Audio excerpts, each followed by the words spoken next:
Psycho killer.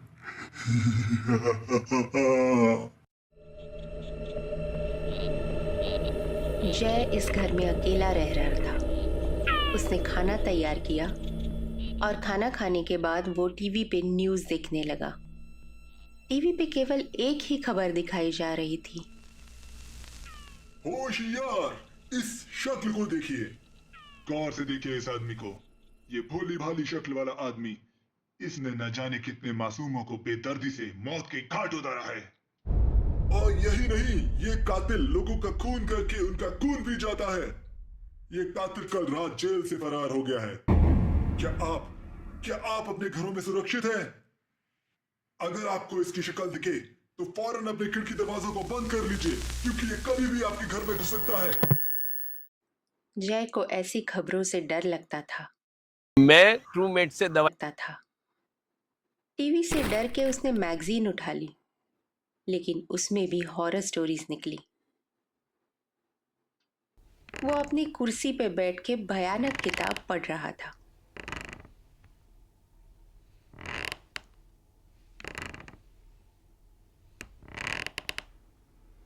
चार बच्चे और सबके सब एक एक करके मारे गए।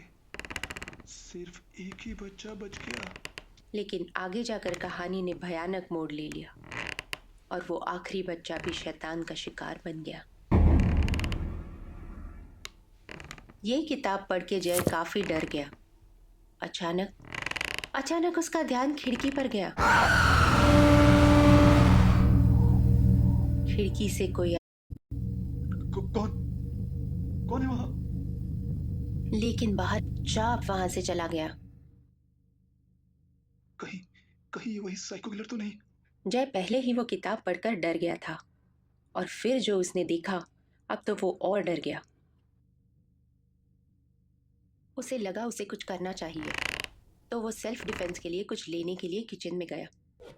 लेकिन तभी किचन की खिड़की में उसे कुछ धुंधली परछाई दिखी, जिसे देख के वो और घबरा गया।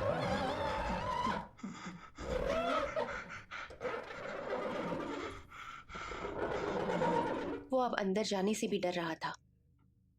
उसे लगा कि कोई उस पर नजर रखे है। वो फिर आके अपनी कुर्सी पर बैठ गया और डर के मारे किचन की तरफ देखने लगा। कौन? बाहर से एक भयानक जवाब आया। साइको किलर, जिसे तुम न्यूज़ में देख रहे थे ना। उसकी आवाज सुन के जय डर से कांप गया। अब तो निश्चित हो गया था कि ये वही खतरनाक साइको किलर है। दरवाजे पर आवाज कुछ देर तक आती रही। शायद कौन भी दरवाजा तोड़ने की कोशिश कर रहा था।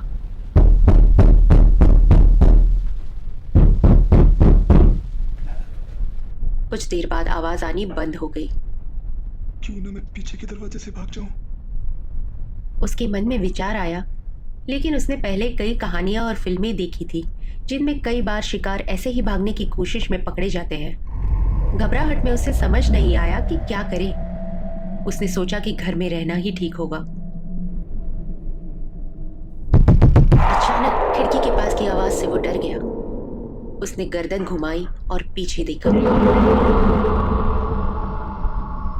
उस भयानक साइको किलर का चेहरा खिड़की के कांच पर चिपका हुआ था। भयानक चेहरा, लाल आंखें। शायद वो अंदर देखने की कोशिश कर रहा था। फिर उसने अपने हाथ में चाकू से खिड़की पर हमला करना शुरू कर दिया। मैंने सोचा कि वो कांच टूटने की बात करके अंदर आ जाएगा। जय फौरन पीछे के दरवाजे की ओर भागने लगा, पर वो दरवाजे तक पहुंच के रुक गया। उसकी बाहर जाने की हिम्मत नहीं हुई। अगर वो चिल्लाएगा तो उसकी मदद कौन करेगा, क्योंकि उसकी मदद करने के लिए वहां कोई नहीं रहता। वो हड़बड़ाकर अपने बेडरूम में भाग गया। उसने बेडरूम का दरवाजा बंद कर लिया। साइको किलर अब पीछे के दरवाजे पर आया। उसने जोर से दरवाजा खटखटाना शुरू किया। भूख। उसने बहुत दिनों से इंसानों का खून नहीं पिया था। उसने अपनी ताकत से दरवाजा तोड़ा और अंदर आ गया। बस अब कुछ देर और, आज वो फिर एक शिकार करेगा। वो बेडरूम की तरफ चला गया। उसने जोर से लात मारी और दरवाजा खोला और अंदर आया। उसकी आंखें जय को ढूंढ रही थी।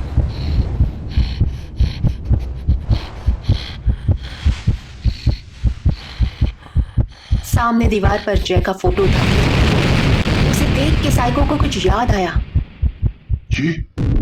ये लड़का, ये घर, शिकार, नहीं, ये तो वही आदमी है। ये तो वही आदमी है जिसे कुछ साल पहले उसने मार डाला था। उसे मार दिया था तो इस घर में कौन है? पहले वो खिड़की से उसे ठीक से देख नहीं पाया था। वो वापस मुड़ गया दौड़ने के लिए। वो एक शिकारी था। वो किसी का शिकार नहीं बनना चाहता था, लेकिन उसके पीछे खड़ा था जय। लेकिन इस बार उसका चेहरा भयानक था, जो पूरी तरह से सड़ा हुआ था। कुछ याद आया? तूने 5 साल पहले मुझे इसी घर में मार डाला था। मैं कब से तेरा इंतजार कर रहा था। अब वो घर बदलने लगा था।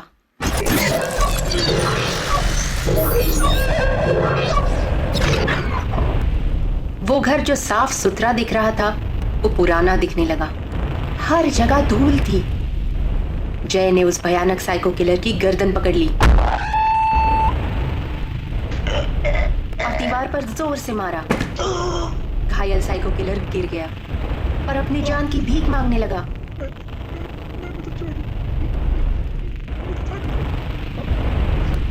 अब जय के हाथ में चाकू था।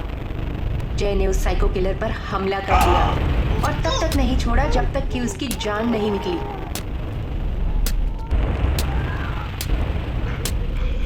पांच साल पहले इस साइको किलर ने जय की बेरहमी से हत्या कर दी थी।